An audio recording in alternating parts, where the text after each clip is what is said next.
നമസ്കാരം. പണ്ടൊരിക്കൽ EMS പറയുമായിരുന്നു, കോൺഗ്രസ് ഇല്ലാതായാൽ രാജ്യം രക്ഷപ്പെട്ടു, ഇടതുപക്ഷ ജനാധിപത്യ മതേതര ശക്തികളാണ് രാജ്യത്ത് വരേണ്ടത്, കോൺഗ്രസ് അല്ല, അങ്ങനെ കോൺഗ്രസിനെ ഇല്ലാതാക്കുക എന്നുള്ളതാണ് എൻ്റെ ജീവിത ലക്ഷ്യമെന്നൊക്കെ അദ്ദേഹം പറഞ്ഞു. പക്ഷേ അദ്ദേഹം അങ്ങനെ പറഞ്ഞുവെങ്കിലും അവസാനം കോൺഗ്രസ് ഇല്ലാതാവുകയും അല്ലെങ്കിൽ മെരുങ്ങുകയും മെലിയുകയും ചെയ്യുകയും ചെയ്തു. എന്നാൽ ആ മെലിഞ്ഞ സ്ഥാനത്ത് കയറി വന്നത് BJP ആണ്. ഒരു കാരണവശാലും സ്വപ്നത്തിൽ പോലും EMS അത് വിചാരിച്ചിരുന്നില്ല.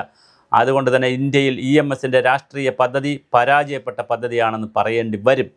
ഇടതുപക്ഷ ജനാധിപത്യ മതേതര ജനാധിപത്യ ശക്തികളെന്നൊക്കെ പറഞ്ഞെങ്കിലും ഒന്നും ക്ലച്ച് പിടിച്ചില്ല.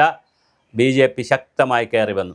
BJP ശക്തമായി കയറി വരുന്നതിൻ്റെ ഏറ്റവും പ്രധാനപ്പെട്ട ഒരു കാര്യം RSSൻ്റെ പ്ലാനാണ് എന്നുള്ളത് എല്ലാവർക്കും പകൽ പോലെ വെളിച്ചമാണ്. വെളിച്ചം പകൽ വെളിച്ചം പോലെ വളരെ കൃത്യമാണ്. നമുക്കറിയാം, LK അദ്വാനി കന്യാകുമാരിയിൽ നിന്ന് കാശ്മീർ വരെ യാത്ര നടത്തി, രഥയാത്രയൊക്കെ നടത്തി വലിയ ഹൈപ്പുണ്ടാക്കി. പക്ഷേ പ്രധാനമന്ത്രിയായത് അന്നത്തെ ഗുജറാത്ത് മുഖ്യമന്ത്രിയായിരുന്ന അത്രയധികം ആളുകളൊന്നും അറിയപ്പെടാതിരുന്ന നരേന്ദ്രമോദിയാണ്. അതാണ് RSSൻ്റെ പ്ലാൻ. അതുപോലെ തന്നെ മന്ത്രിമാരാകുന്നത് ഓരോ കാര്യത്തിലുമുണ്ട്. നേരിട്ട് കോൺഗ്രസിനെ തകർക്കാൻ പറ്റിയില്ലെങ്കിൽ B ടീമിനെ ഇറക്കി, ആ B ടീം കുറച്ചു കാലം ഭരിച്ചതിന് ശേഷം B ടീമിൽ ആശയക്കുഴപ്പമുണ്ടാക്കി A ടീമിനെ പൊളിക്കുന്ന ഒരു പുതിയ രാഷ്ട്രീയ തന്ത്രമാണോ RSS ഇന്ത്യയിൽ പയറ്റുന്നതെന്ന് നമുക്ക് സംശയമുണ്ട്. അങ്ങനെ ഒരു B ടീമായിട്ടാണോ ആം ആദ്മി പാർട്ടി ഇന്ത്യയിൽ വന്നത്? ഇന്ത്യയിൽ അരവിന്ദ് കെജ്രിവാളിൻ്റെയും അണ്ണാ ഹസാരെ ഉണ്ടാക്കിയെടുത്ത ഒരു സ്പേസിൽ കയറി വന്ന ആളാണ് അരവിന്ദ് കെജ്രിവാൾ.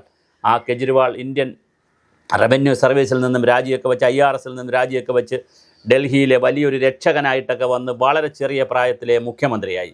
അങ്ങനെ മുഖ്യമന്ത്രിയായതിനു ശേഷം ഹരിയാനയിലും പഞ്ചാബിലും ഡൽഹിയിലുമൊക്കെ ആം ആദ്മി പാർട്ടിയുടെ വലിയ യൂണിറ്റുകളും അലകളും ഉണ്ടാക്കി പഞ്ചാബിൽ അധികാരത്തിൽ വരാനും കഴിഞ്ഞു. ഹരിയാനയിൽ വരുമെന്നാണ് വിചാരിച്ചത്, പക്ഷേ വന്നില്ല. ഡൽഹിയിൽ രണ്ടാം തവണ അധികാരത്തിൽ വരാൻ കഴിഞ്ഞില്ല. അതിനിടയിൽ മദ്യക്കേസ് വന്ന് പ്രതിസന്ധിയായി BJP അധികാരത്തിൽ വന്നു. അപ്പോഴും കോൺഗ്രസ് അധികാരത്തിൽ വന്നില്ല. കോൺഗ്രസ് മാറുന്നു, ആം ആദ്മി വരുന്നു, ആം ആദ്മി മാറുന്നു, BJP വരുന്നു. ഇതാണ് ഡൽഹിയിൽ നടന്നത്. ഇതുതന്നെയാണ് ഇപ്പോൾ പഞ്ചാബിൽ നടക്കുന്നത്. കോൺഗ്രസ് മാറുന്നു, ആം ആദ്മി വരുന്നു, ആം ആദ്മി മാറുന്നു, അല്ലെങ്കിൽ അതിന് പിളർക്കപ്പെടുന്നു, അവിടെ നിന്ന് BJP വരുന്നു. എത്ര മനോഹരമാണ്! പിന്നെ ബംഗാളിലാണെങ്കിൽ കോൺഗ്രസ് വന്നു, മമതാ ബാനർജി വന്നു. പക്ഷേ മമത കുറച്ച് കാലം അത് കൊണ്ടുപോയി. എന്നിട്ട് ഇപ്പോഴത്തെ BJP ശക്തമായി കയറുന്നു. വളരെ രസകരമാണ് BJPയുടെ വളർച്ച. ഈ പ്ലാൻ ഉണ്ടാക്കുന്നത് ആരാണ്? സാധാരണയാണെങ്കിൽ രാഷ്ട്രീയ പാർട്ടികൾ ഇപ്പോൾ കോൺഗ്രസ്സൊക്കെ ആണ്, അല്ലെങ്കിൽ CPM പോലും അങ്ങനെയാണ്. ഇടതുപക്ഷ പാർട്ടികളും കോൺഗ്രസ്സൊക്കെ ഒരു 5 വർഷത്തേക്ക് പ്ലാൻ ഉണ്ടാക്കി ഭരിക്കുക, പിന്നെ അത് കഴിഞ്ഞിട്ട് ആലോചിക്കും. അതേസമയം 50 വർഷത്തെ പ്ലാൻ ഉണ്ടാക്കി അതിനനുസരിച്ചുള്ള ചടുലമായ രാഷ്ട്രീയ നീക്കങ്ങൾ നടത്തുന്നത് RSSൻ്റെ പദ്ധതിയാണെന്നാണ് പറയപ്പെടുന്നത്. അങ്ങനെ RSSൻ്റെ പദ്ധതി വരുമ്പോൾ അതാണ് BJPക്ക് വളരെ ഗുണകരമായി വരുന്നത്. അതുകൊണ്ടാണ് ആരാണ് നേതാവ്? നിതിൻ ബബിൻ എങ്ങനെയാണ് 45 വയസ്സുകാരൻ BJPയുടെ അഖിലേന്ത്യാ പ്രസിഡൻ്റായി മാറുന്നത്? വളരെ വലിയ രാജീവ് ചന്ദ്രശേഖർ എങ്ങനെയാണ് കേരളത്തിൻ്റെ പ്രസിഡൻ്റായി വരുന്നത്? വളരെ വലിയ അത്ഭുതങ്ങളാണ് BJPയിൽ നടക്കുന്നത്. ഇന്നലെ BJPയിൽ ചേർന്ന ശ്രീലേഖ IPSനെ BJPയുടെ സംസ്ഥാന വൈസ് പ്രസിഡൻ്റ് ആക്കുന്നു. അത്ഭുതങ്ങളാണ് പലപ്പോഴും നടക്കുന്നത്. അണ്ണാമല വളരെ പെട്ടെന്ന് വരുന്ന അണ്ണാമലയെ പിടിച്ച് സ്റ്റേറ്റ് പ്രസിഡൻ്റ് ആക്കുന്നു. അൽഫോൺസ് കണ്ണന്താനം പാർട്ടിയിൽ ചേർന്ന ഉടൻ മന്ത്രിയാക്കുന്നു. അബ്ദുള്ള കുട്ടി പാർട്ടിയിൽ ചേർന്ന ഉടൻ ദേശീയ വൈസ് പ്രസിഡൻ്റ് ആക്കുന്നു. ദേശീയ ജനറൽ സെക്രട്ടറി ആക്കുന്നു അനിൽ ആൻ്റണിയെ. അങ്ങനെ ഓരോരുത്തരെയും, അനൂപ് ആൻ്റണിയെ സംസ്ഥാന ജനറൽ സെക്രട്ടറി ആക്കുന്നു. അങ്ങനെ വരുന്ന വളരെ പ്രധാനപ്പെട്ട ആളുകളെ, ഒരുപാട് വർഷങ്ങളുടെ പാരമ്പര്യമില്ലാത്തവരെ പോലും പെട്ടെന്ന് പിടിച്ച്, ഇപ്പോൾ രാഘവ് ചദ്ദ ആം ആദ്മിയെ പിളർന്നുകൊണ്ട് 7ഓളം MPമാർ ഇപ്പുറത്ത് വന്നിന് 3 പേര് വരുമെന്ന് പറയുന്നു. 50ഓളം MLAമാരാണ് വരാൻ നിൽക്കുന്നത്. 47നും 50നും ഇടയ്ക്കുള്ള MLAമാരാണ് വരാൻ നിൽക്കുന്നത്. അവർ വന്നാൽ പഞ്ചാബ് ഗവൺമെൻറ് വീഴും. അങ്ങനെയാണെങ്കിൽ രാഘവ് ചദ്ദ അടുത്ത മുഖ്യമന്ത്രിയാകുമെന്ന് കേൾക്കുന്നു. ഈ പ്ലാനൊക്കെ ആരാണ് തയ്യാറാക്കുന്നത്? ബംഗാളിലെ ആയാലും ത്രിപുരയിലെ ആയാലും കേരളത്തിലായാലും രാജ്യത്തെ വിവിധ സംസ്ഥാനങ്ങളിൽ, ഗോവയിലെ പ്ലാനായാലും മഹാരാഷ്ട്രയിലെ ശരത് പവാറിനെ പിളർന്ന് 40 കഷ്ണമാക്കി അവിടെ അജിത് പവാറും ശരത് പവാറിനെയൊക്കെ തമ്മിൽ തെറ്റിച്ച് വേണ്ട കുഴപ്പമുണ്ടാക്കി ഫട്നാവിസിന് ഭരണം മാറ്റി കൊടുക്കാൻ കഴിഞ്ഞത് RSSൻ്റെ പ്ലാനാണോ? ഇത് ഇന്ത്യയിൽ വളരെ ഗൗരവമായി ചർച്ച ചെയ്യപ്പെടേണ്ട ഒരു വിഷയമാണ്. എന്നാൽ RSS ഒരു സംഘടന പോലും രജിസ്റ്റർ ചെയ്തിട്ടില്ല എന്നാണ് അവർ അവകാശപ്പെടുന്നത്, അല്ലെങ്കിൽ പറയപ്പെടുന്നത്. അവർക്ക് ഈ പറഞ്ഞ പോലെ പരസ്യമായ യൂണിറ്റുകളില്ല. രഹസ്യമായി ശാഖകളും മറ്റു കാര്യങ്ങളൊക്കെ അവർ ധാരാളം നടത്തുന്നുണ്ട്. പക്ഷേ പരസ്യമായ യൂണിറ്റുകളില്ല, പരസ്യമായ ബോർഡുകളില്ല, ഓഫീസുകളില്ല, സംഘടനാ പ്രവർത്തനങ്ങളിലൊന്നുമില്ല.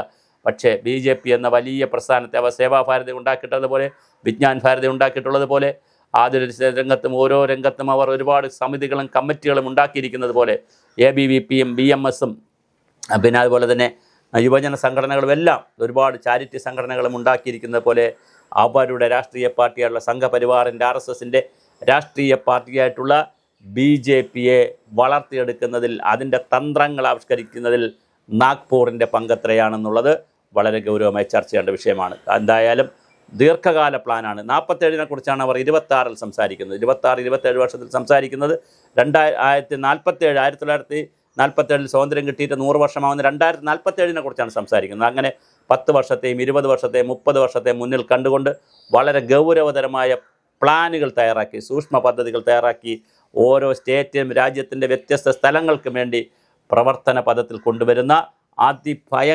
അതിഭയാനകമായ പൊളിറ്റിക്കൽ ഗെയിമാണ്, പൊളിറ്റിക്കൽ പ്ലാനാണ് RSS തയ്യാറാക്കുന്നത്. അതിൻ്റെ ഒരു പ്ലാനാണ് A ടീമിനെ തകർക്കാൻ B ടീമിനെ ഇറക്കുന്നു. B ടീം കുറച്ചു കാലത്തേക്ക് പ്രഭാവത്തിൽ നിൽക്കുന്നു. എന്നിട്ട് B ടീമിനെ തകർത്തുകൊണ്ട് A ടീമിനെ സമ്പൂർണ്ണമായി തകർക്കുന്ന ഒരു പുതിയ കല ഇന്ത്യൻ രാഷ്ട്രീയത്തിൽ വന്നിട്ടുണ്ടോ എന്ന് സംശയമുണ്ട്. അങ്ങനെയാണെങ്കിൽ അണ്ണാ ഹസാരെയുടെയൊക്കെ നേതൃത്വത്തിൽ നടന്ന അരവിന്ദ് കെജ്രിവാളിൻ്റെ ഉദയമെന്ന് പറയുന്നത് RSSൻ്റെ പ്ലാൻ B ആണോ എന്ന് ചോദിച്ചാൽ അത്ഭുതമില്ല. ഇതൊരു വല്ലാത്ത ചോദ്യമാണ് ഞാൻ ചോദിക്കുന്നത്. ഇതാണോ ഇന്ത്യയിൽ സംഭവിക്കുന്നത്? അങ്ങനെയാണെങ്കിൽ, കാരണം അരവിന്ദ് കെജ്രിവാൾ ഒരു വ്യക്തിക്ക് അത്ര കണ്ട് പാർട്ടി ഉയർത്തിയെടുക്കും ഒരു വ്യക്തിക്കും അങ്ങനെ കഴിയില്ല. കാരണം ആസാം ഗണ പരിഷത്തിൻ്റെ പ്രഫുല്ലകുമാർ മൊഹന്തയുടെ ചരിത്രം നമ്മളിവിടെ നിൽപ്പുണ്ട്. അങ്ങനെയൊന്നും എളുപ്പമല്ല. ഒരു പാർട്ടിക്ക് വന്നിട്ട്, ഒരു ഏക വ്യക്തിയിൽ ഉദിച്ച ഒരു പാർട്ടിക്ക് വന്നിട്ട് പല രൂപത്തിൽ പോകാൻ എളുപ്പമല്ല. പ്രത്യേകിച്ച് പണത്തിൻ്റെയൊക്കെ പ്രശ്നം വരും. അരവിന്ദ് കെജ്രിവാളിന് പണത്തിൻ്റെയൊക്കെ പ്രശ്നം വന്നപ്പോഴാണല്ലോ അദ്ദേഹം ഈ മദ്യത്തിൻ്റെ പരിപാടിയിലൊക്കെ പോയത്. അപ്പോൾ തീർച്ചയായിട്ടും പണത്തിൻ്റെയും ആളിൻ്റെയും അർത്ഥത്തിൻ്റെയൊക്കെ ഒരുപാട് പ്രശ്നങ്ങൾ വരും. എന്തായാലും BJP എന്ന വമ്പൻ വടവൃക്ഷം, ആ വലിയ ആൽവൃക്ഷം ചെറിയ കുഞ്ഞു വൃക്ഷങ്ങൾക്ക് ആദ്യം ശ്വാസവായു കൊടുക്കുകയും അതിനെ തകർത്തുകൊണ്ട് അടുത്ത വൃക്ഷത്തെ കൊണ്ടുപോകും. അങ്ങനെ മാറ്റി ഒരു റീപ്ലാന്റിങ് നടത്തുന്ന രീതിയിലേക്ക് BJPയെ വളർത്തിയെടുക്കുന്നതിൽ RSSൻ്റെ പങ്ക് എന്താണ്, എത്രത്തോളമാണെന്ന് നമ്മൾ ഗൗരവമായി ചർച്ച ചെയ്യപ്പെടേണ്ട കാലം അതിക്രമിച്ചിരിക്കുന്നു.